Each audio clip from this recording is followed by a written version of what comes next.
The Last Lantern.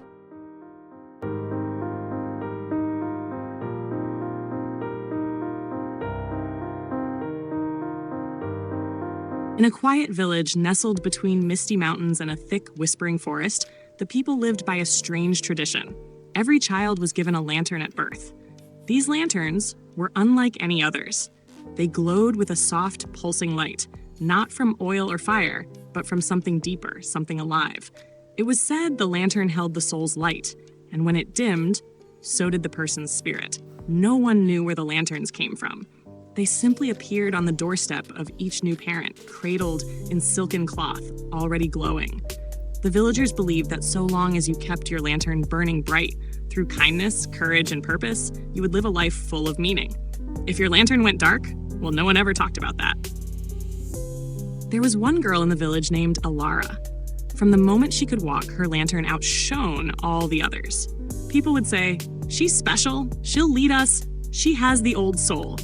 And maybe she did, but praise is a heavy cloak for a child. As she grew older, Alara tried to meet everyone's expectations. She helped the sick, tutored the young, solved disputes, always giving, always glowing. But deep inside, her own dreams remained untouched. She longed to paint, to explore the forest beyond the village borders, to chase the stars.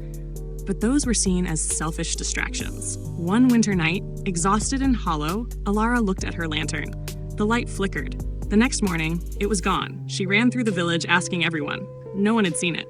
"Lanterns don't just vanish," they said. "Maybe it's your fault," someone whispered. Maybe it was never real. Heartbroken, she packed a small bag and left. No goodbyes, no tears. She wandered far across dry deserts, through bustling cities, into mountains where the stars fell like snow. Years passed. She saw wonders, helped strangers, failed and fell, but always got back up.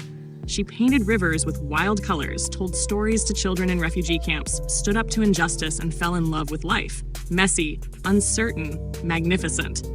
And slowly, without realizing, she stopped searching for her lantern. Then, one evening in a remote village carved into a cliffside, she met an old woman tending a garden. The woman stared at her long and deep. "You've come far," she said, "but you're still carrying something missing." Alara laughed bitterly. "I lost my light a long time ago."